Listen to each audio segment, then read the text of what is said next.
दोस्तों नमस्कार। आज की कहानी है ना तो ससुराल जेल है और ना ही बहू कैदी। तो आशा करता हूँ आप सभी कुशल मंगल होंगे।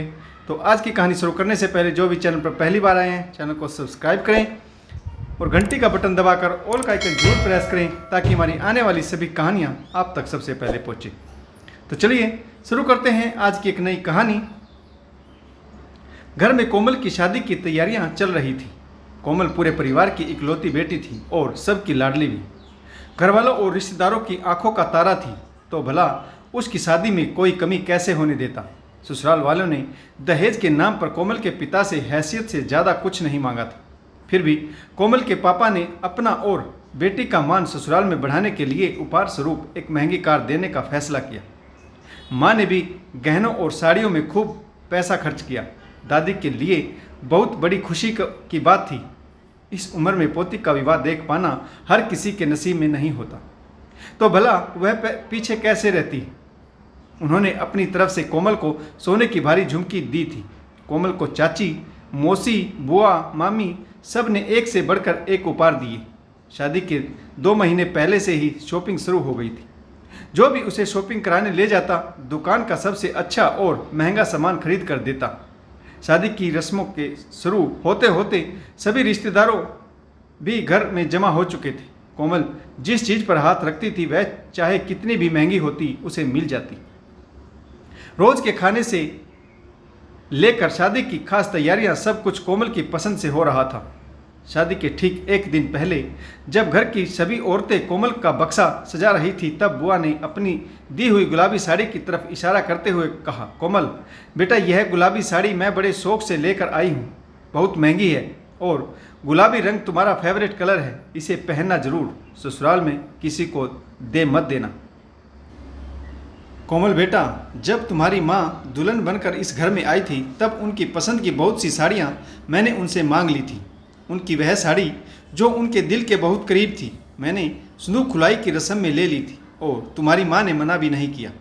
तुम्हारी माँ के दिल को कितना दुख पहुँचा होगा इस बात का एहसास मुझे तब हुआ जब मेरी शादी हुई और मेरी शादी की रस्मों में मेरी नंदों ने मेरे मायके से मिली हुई बहुत सारी चीज़ों को मुझसे मांग लिया था या फिर किसी रस्म के बहाने ले लिया।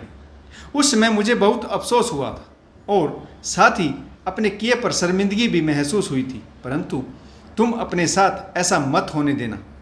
कोमल ने कहा, मैं क्यों दूंगी अपनी साड़ी किसी को? कोई मांग कर तो देखे, मैं तो साफ मना कर दूंगी। दादी ने कोमल को समझाते हुए कहा, ऐसा नहीं कहते बेटा, ससुराल जा रही हो, वहाँ यहाँ जैसी बातें नहीं होंगी। अगर कोई कुछ मांग भी लेता है तो पीछे मत हटना। तुम्हारी बुआ तो ऐसी ही पगलेट है, भला ऐसी शिक्षा भी कोई देता है अपनी बेटी को? बेवकूफ़ कहीं की। और दादी ने बुआ को डांट दिया। कोमल ने कहा, दादी ससुराल ही तो जा रही हूँ, किसी की गुलामी करने थोड़ी, जो सबकी मर्जी चलने दूंगी और मैं चुपचाप रहूँगी। कोमल की चाची ने कहा, बेटा तुम्हारे ससुराल वाले चाहे कितने भी अच्छे हों पर यहाँ जैसी आज़ादी तुम्हें वहाँ नहीं मिल सकती, इसलिए अपनी दादी माँ की सलाह को हमेशा याद रखना। दादी के बाद शादी के बाद लड़कियों को एडजस्ट करना ही पड़ता है, तभी शादी निभती है। कोमल को सभी ने अपने ज्ञान का पाठ पढ़ाया और कोमल ने सबकी बातों की गांठ बांध ली।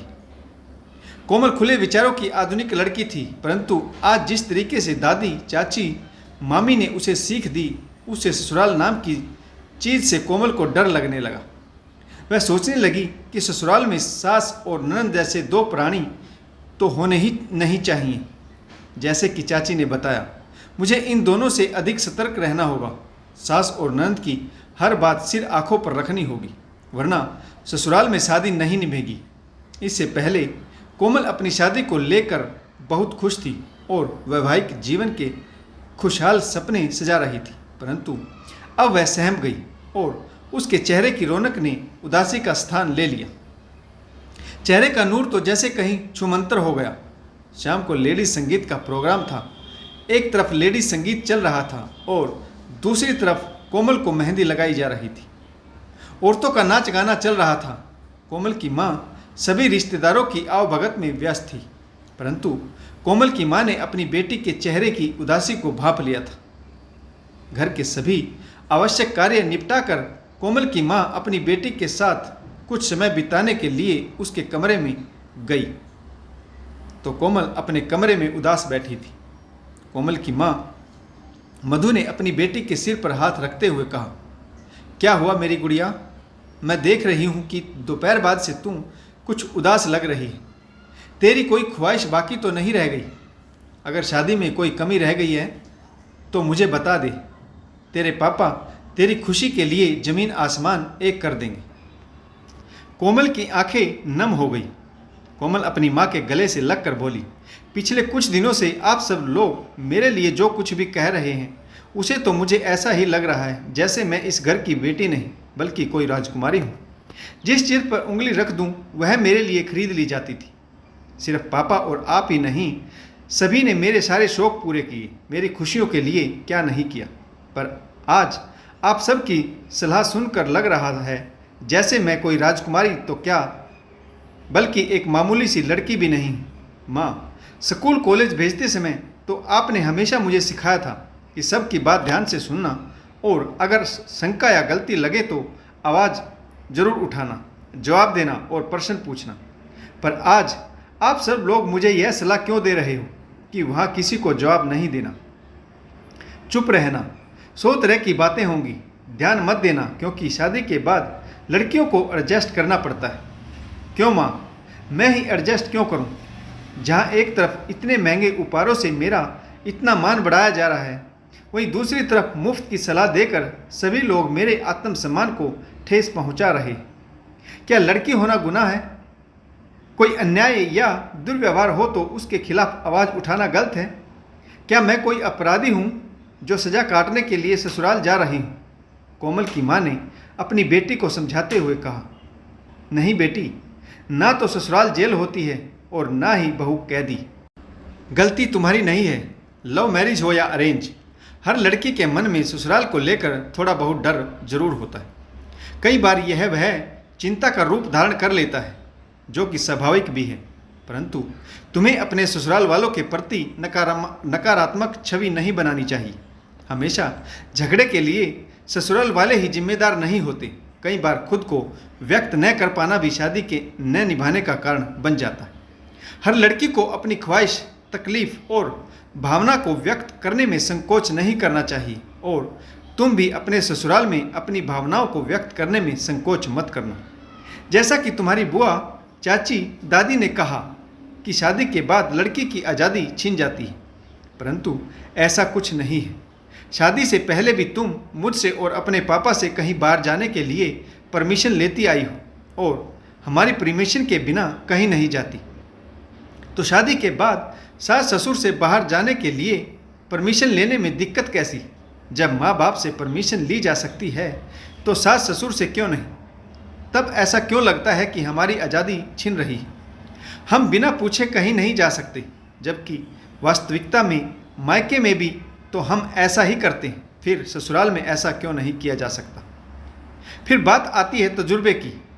तुम हमेशा ही मानती हो तुम्हारी माँ या मुझे जिंदगी का अधिक अनुभव है, तो फिर सास के तजुर्बे को अपनाने में हर्ज कैसा? कोमल की माँ मधु ने उसे समझाया, बेटा, ससुराल में सबसे बड़ी प्रॉब्लम होती है परिवार वालों की दखल अंदाजी। हमारे समाज में एक कहावत है, घर में 4 बर्तन होंगे तो आपस में खड़केंगे भी। ससुराल के लोगों के दखल को अपनी प्राइवेसी पर अटैक समझने की भूल कभी मत करना। ससुराल में कई अनचाहे रिश्ते भी निभाने पड़ते हैं।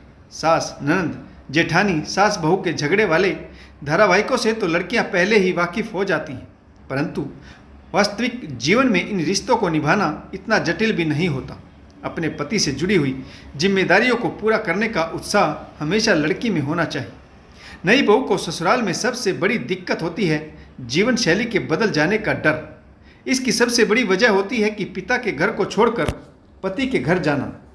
सभी के घरों के नियम, कायदे, कानून अलग अलग होते हैं, रहन सहन का तरीका भी अलग होता है।